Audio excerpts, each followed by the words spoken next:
Assalamualaikum warahmatullahi wabarakatuh. Saya Sehabudin Salasa, Eskep Nurse MKep, merupakan salah satu dosen di Prodi Keperawatan Fakultas Pendidikan Olahraga dan Kesehatan Universitas Pendidikan Indonesia dengan nomor induk dosen 0019048810. Saya memiliki bidang keilmuan di keperawatan gawat darurat dan keperawatan kritis, di mana bidang keilmuan tersebut sesuai dengan mata kuliah yang akan saya sampaikan dalam video ini sebagai bentuk pernyataan diri dosen dalam unjuk kerja Tridharma Perguruan Tinggi bidang pengajaran. Adapun dalam video ini yang akan disampaikan adalah mata kuliah keperawatan gawat darurat. Mata kuliah tersebut merupakan mata kuliah keahlian inti program studi yang sebanyak 4 SKS, di antaranya 3 SKS teori dan 1 SKS praktik. Sebelum melaksanakan perkuliahan, dosen dan mahasiswa menyepakati poin-poin yang disampaikan dalam rencana pembelajaran semester atau RPS. Capaian pembelajaran yang dibebankan pada mata kuliah ini tertuang dalam buku kurikulum Prodi Keperawatan FPOK UPI, di mana hasil elaborasi dari buku pedoman kurikulum Asosiasi Institusi Pendidikan Nurse Indonesia yang mencakup aspek sikap nomor 5 dan 12, aspek pengetahuan nomor 1, 4, dan 5, aspek keterampilan umum nomor 1, aspek keterampilan khusus nomor 3 dan 9. Kemudian capaian pembelajaran mata kuliah diantaranya yang pertama menjelaskan kembali filosofi, konsep holistik, dan proses keperawatan gawat darurat. Yang kedua mampu menganalisis konsep keperawatan pada pasien di area keperawatan gawat darurat. Yang ketiga, melakukan simulasi asuhan keperawatan dengan kasus kegawatan, kedaruratan, dan kegawat daruratan terkait dengan berbagai sistem pada individu dengan memperhatikan aspek legal dan etis. Yang keempat, mengintegrasikan hasil-hasil penelitian ke dalam asuhan keperawatan dalam mengatasi masalah yang berhubungan dengan kegawat daruratan terkait berbagai sistem. Yang kelima, melaksanakan fungsi advokasi dan komunikasi pada kasus kegawat daruratan. Kemudian yang keenam, mendemonstrasikan intervensi keperawatan pada kegawat daruratan sesuai dengan standar yang berlaku dengan berpikir kreatif dan inovatif sehingga menghasilkan pelayanan yang efisien dan efektif. Yang ketujuh, melakukan simulasi pendidikan kesehatan dengan kasus kegawatan, kedaruratan, dan kegawat daruratan terkait dengan multisistem pada individu dengan berbagai tingkat usia, memperhatikan aspek legal dan etis. Mata kuliah ini terdiri dari 16 kali pertemuan, di mana 14 kali pertemuan terkait dengan materi dan 2 pertemuan untuk evaluasi UTS dan UAS. Materi yang tercakup pada mata kuliah ini diantaranya yaitu tentang filosofi, konsep holistik, dan proses keperawatan gawat darurat, kemudian sistem triase intra dan pra rumah sakit, kemudian tentang initial assessment, kemudian materi tentang sistem penanggulangan gawat darurat terpadu, kemudian materi tentang basic life support. Juga mahasiswa membahas berbagai kasus kegawat daruratan dari berbagai sistem, di antaranya sistem pernafasan, sistem kardiovaskular, sistem neurologi, sistem perkemihan, sistem imunitas, juga overdosis dan keracunan. Selain itu, ada materi tambahan yaitu terkait dengan masalah kegawat daruratan yang ditimbulkan oleh penyakit-penyakit pandemik seperti COVID atau penyakit menular lainnya seperti HIV/AIDS. Pendekatan dalam mata kuliah ini menggunakan student-centered learning, di mana dengan pendekatan tersebut diharapkan mahasiswa mampu lebih aktif kembali mengeksplorasi materi-materi yang terkandung dalam mata kuliah keperawatan gawat darurat. Selain itu, metode lain yang menunjang dalam perkuliahan ini diantaranya yaitu ceramah tanya jawab, diskusi, studi kasus, demonstrasi, simulasi, bahkan role play untuk membahas kasus-kasus kegawat daruratan multisistem. Adapun evaluasi dalam mata kuliah ini terdiri dari beberapa aspek diantaranya yaitu aktivitas partisipatif itu dengan bobot 27%, kemudian project based learning atau praktek itu 27%, kuis 3%, resum 3%, UTS UAS masing-masing 20%. Hal tersebut sudah termuat dalam RPS yang diinput ke dalam sistem pendidikan online terpadu yang merupakan LMS milik Universitas Pendidikan Indonesia. Materi yang diberikan pada video kali ini yaitu tentang bantuan hidup dasar atau basic life support yang merupakan materi pada pertemuan kelima teori, di mana indikator pembelajaran terdiri dari yang pertama adalah mampu menjelaskan konsep teori terkait dengan bantuan hidup dasar. Yang kedua adalah mampu menjelaskan langkah-langkah bantuan hidup dasar. Yang ketiga adalah mampu menstimulasikan atau mendemonstrasikan penanganan bantuan hidup dasar. Pemberian materi tidak terlepas dari 3 teknik dalam pemberian materi. Yang pertama adalah delivery, yang kedua ada interaction, yang ketiga ada evaluasi. Evaluasi dalam pemberian teori hari ini yaitu evaluasi formatif. Jadi saat setelah materi diberikan, dilakukan untuk menggali kembali sejauh mana pemahaman mahasiswa setelah mendapatkan materi. Untuk selanjutnya, mari kita lihat video pembelajaran yang akan saya berikan. Terima kasih. Baik, bismillahirrahmanirrahim. Assalamualaikum warahmatullahi wabarakatuh. Waalaikumsalam warahmatullahi wabarakatuh. Ya, kembali lagi bersama saya Syahabuddin Salasa di mata kuliah keperawatan gawat darurat. Alhamdulillah, siang ini kita sudah masuk pertemuan keberapa? Kelima. Sudah dibaca RPS-nya? Sudah. Sudah. Materinya apa yang akan disampaikan hari ini? Bantuan hidup dasar. Bantuan hidup dasar. Ya. Dalam RPS itu kan ada tujuan pembelajaran. Sudah diketahui juga ya? Tujuan pembelajarannya. Kira-kira apa saja tujuan pembelajarannya? Untuk yang pertama, mampu menjelaskan pengertian bantuan hidup dasar. Yang kedua, mampu menjelaskan tahapan-tahapan bantuan hidup dasar. Dan yang terakhir, mampu melakukan resusitasi bantuan hidup dasar. Oke, baik. Tepuk tangan dulu buat Jidan. Ya, baik rekan-rekan dan saudara sekalian, bahwa hari ini masuk ke pertemuan kelima sesuai dengan yang tadi disampaikan, dan sekarang kita masuk di fase pemberian teori ya. Nanti kan keperawatan gawat darurat itu ada teori, ada praktik ya. Untuk praktiknya nanti di sesi selanjutnya sesuai dengan jam kuliah yang ditetapkan kita bertemu di laboratorium. Sekarang kita masuk ke sesi teori terlebih dahulu. Sebelum saya mulai, saya akan cek dulu ya kelengkapan mahasiswa. Saya buka spot dulu sebentar. Oke, Alpi hadir? Hadir. Jidan? Hadir, Pak. Ibni? Hadir, Pak. Kemudian Wahyu? Hadir. Raffi? Hadir, Pak. Hadir. Putri Jasmine? Hadir, Pak. Hadir. Rosa? Hadir, Pak. Hadir. Ada yang belum kesebut? Gandhi, Pak. Hadir. Fatia, Bapak. Fatia hadir. Sahida. Sahida. Oke, komplit ya semua. Alhamdulillah.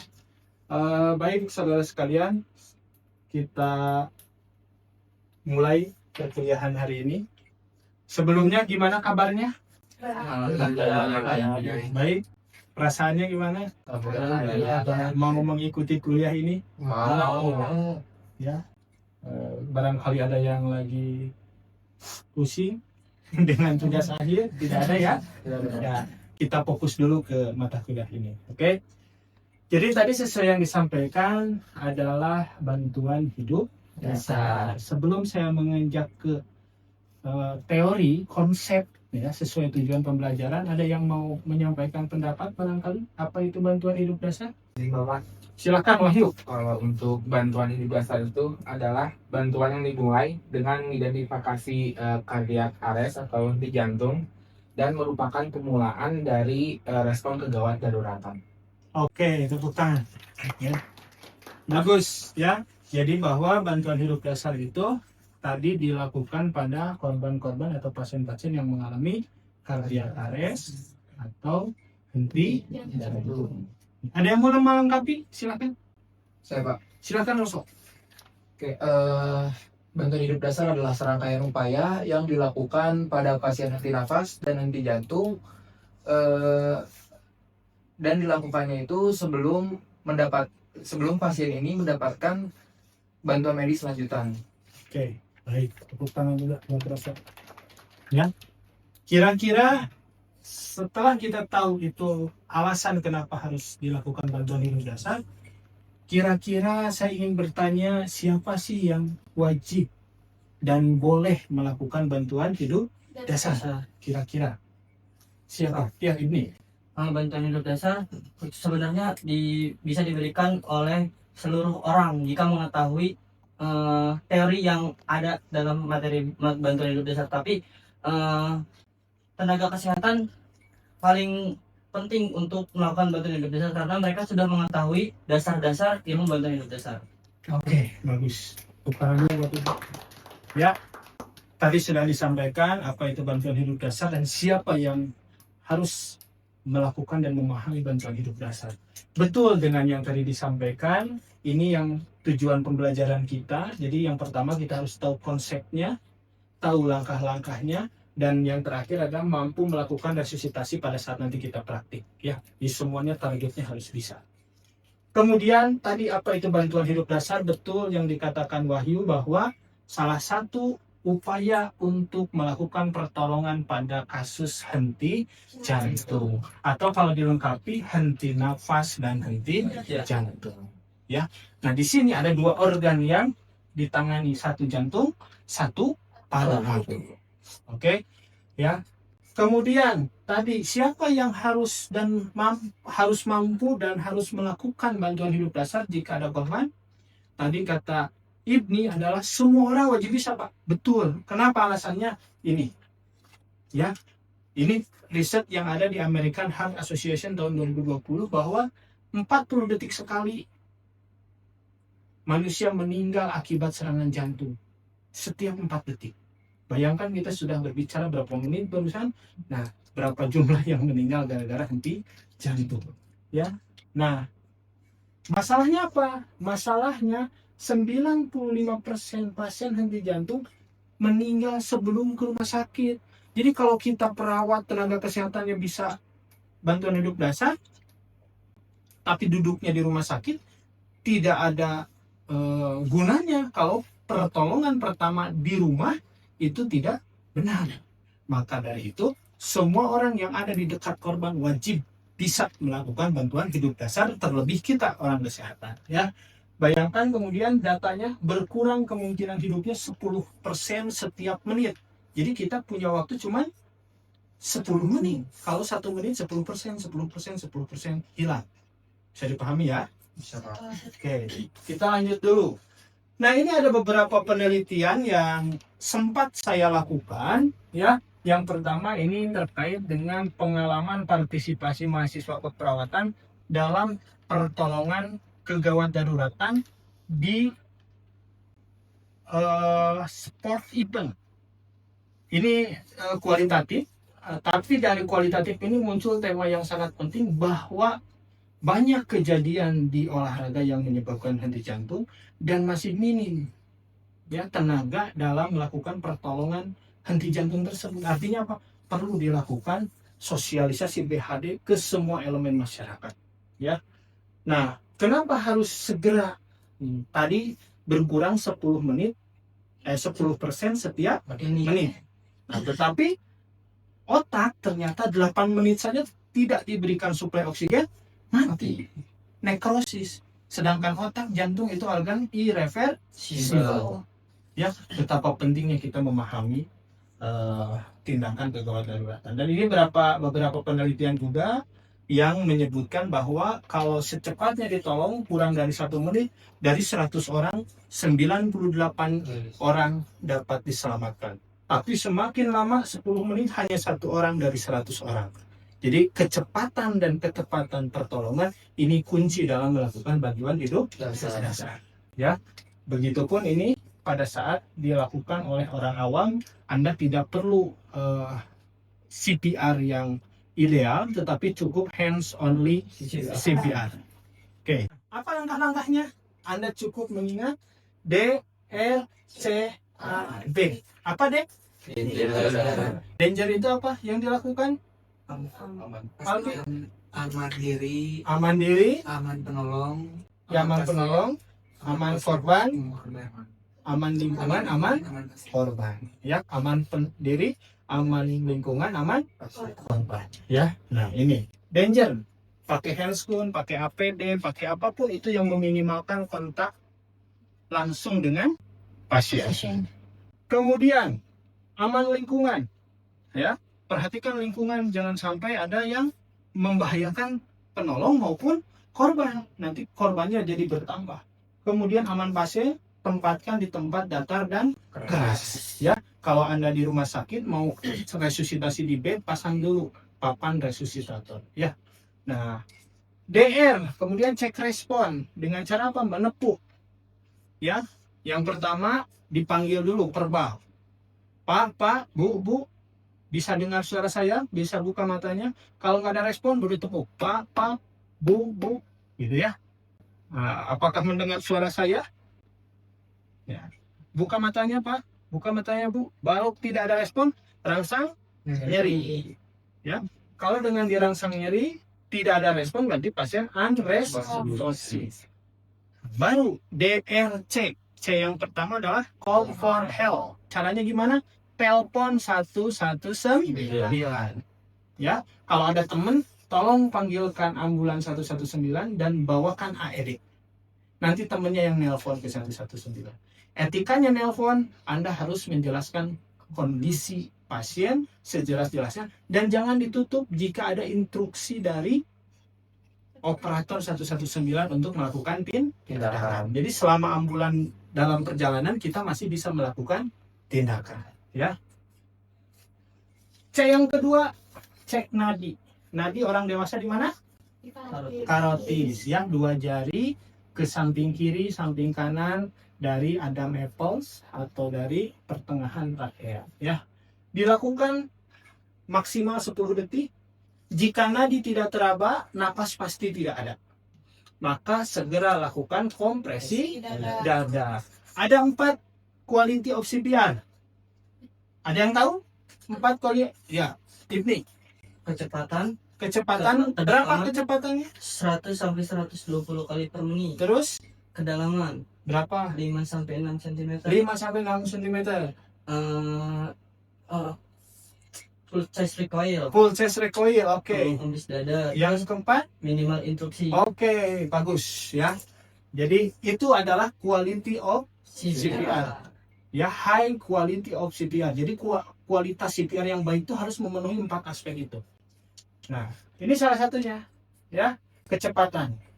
Ya, kecepatan 100 sampai 120 kali per menit. Kedalaman macam-macam, ini bisa nanti Anda lebih dibaca lagi. Kemudian full chest recoil, ya, full chest recoil. Nah, ini full chest recoil. Sorry. Nah, ini full chest recoil, ya. Jadi harus dilepas agar mengembang, nanti dipompa kembali. Sirkulasinya bisa diedarkan ke seluruh tubuh. Dan keempat adalah minimal interupsi. Jangan banyak berhenti, jangan banyak jeda, ya. Misalnya lagi RJP, ada yang ngajak ngobrol, ditanggapi dulu, berhenti itu. Nah, itu adalah interupsinya banyak. Jadi harus meminimalkan hal-hal yang seperti itu.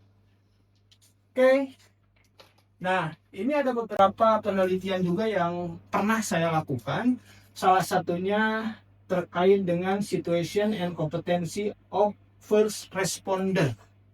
Jadi dulu saya melakukan pendekatan quality of CPR untuk first responder dengan dikaji menggunakan QCPR. Ada aplikasi namanya QCPR yang bisa pakai mobile phone, itu nanti bisa mendeteksi kedalaman, kecepatan. Jadi first responder dulu pada saat dilakukan pelatihan sampai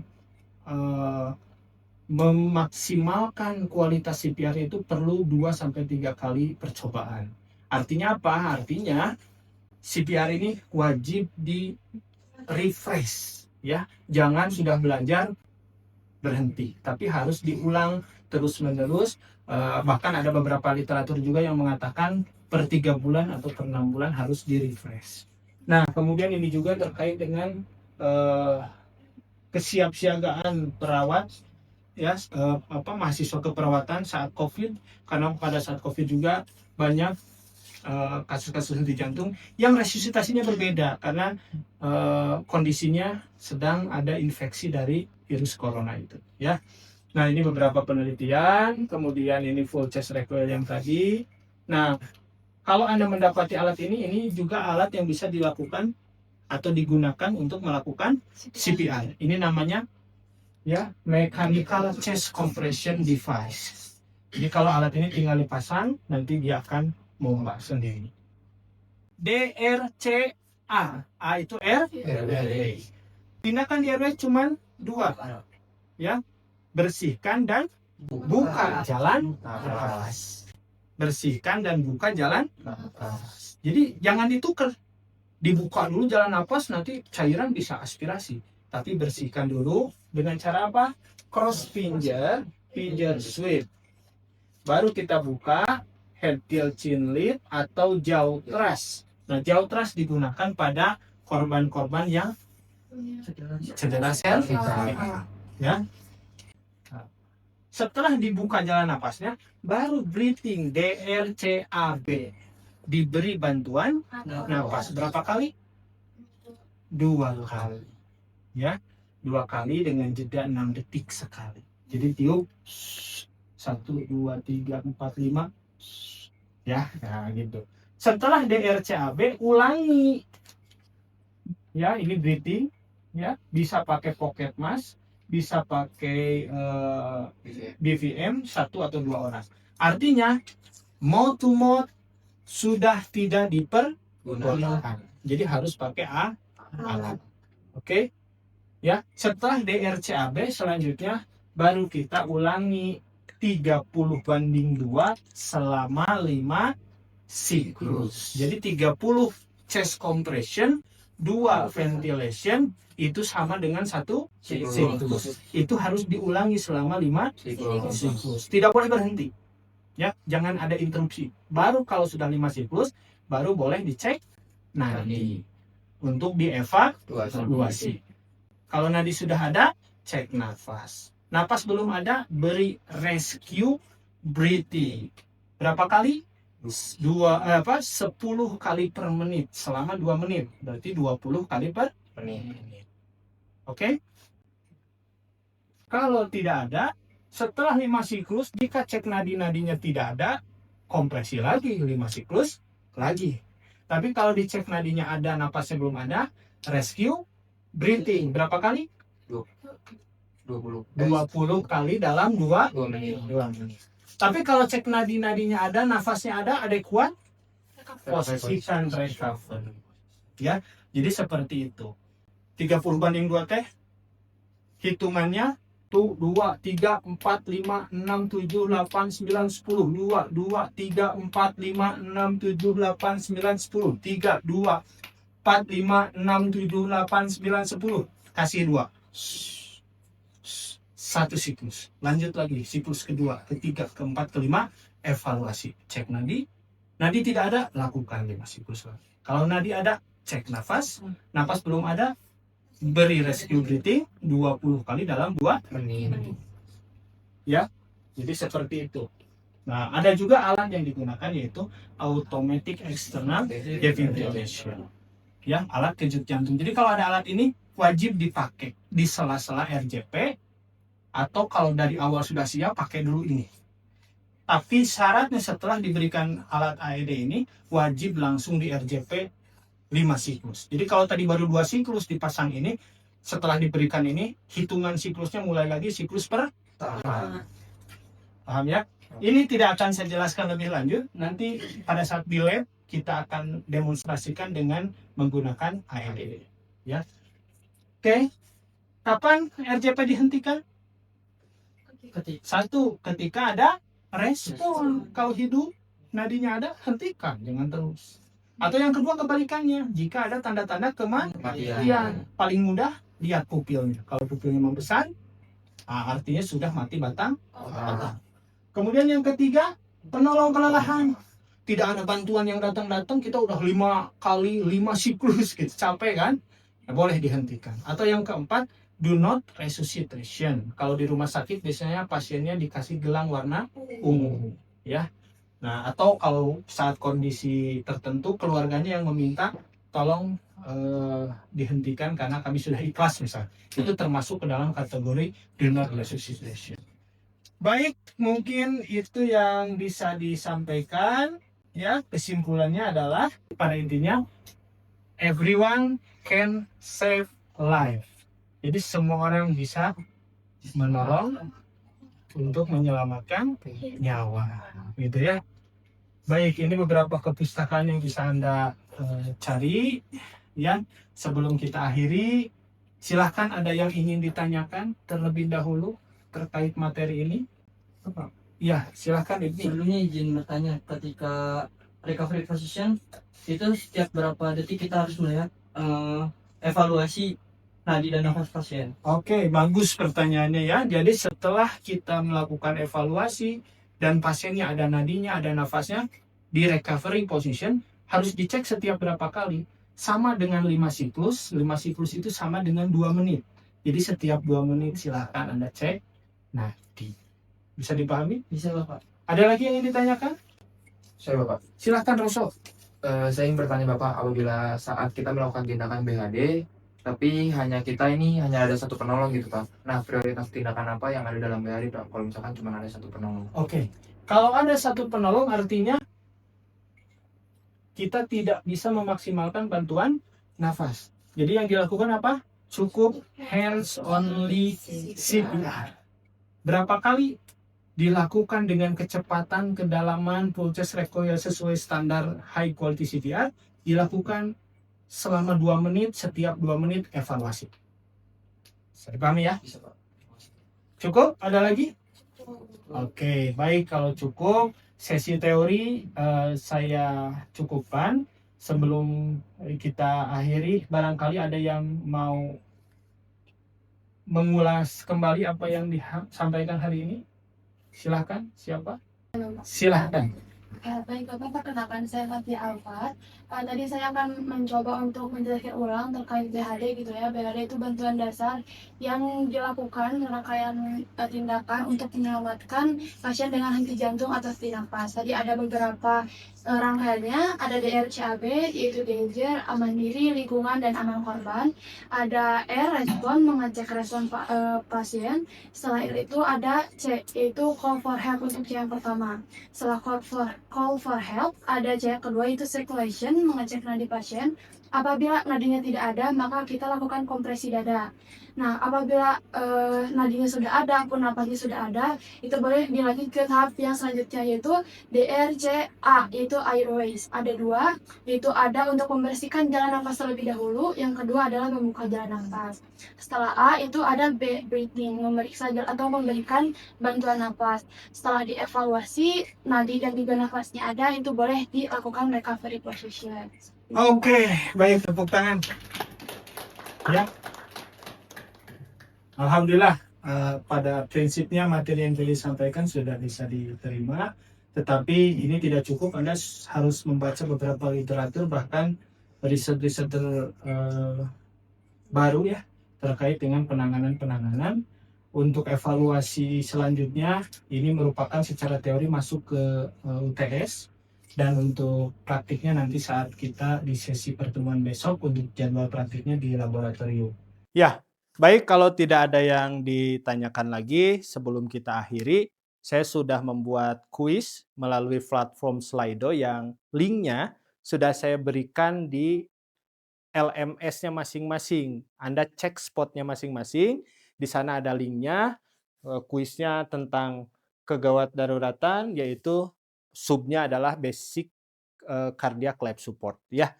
Jadi silahkan Anda cek linknya, kemudian Anda buka dan kerjakan, waktunya sudah saya setting di sana.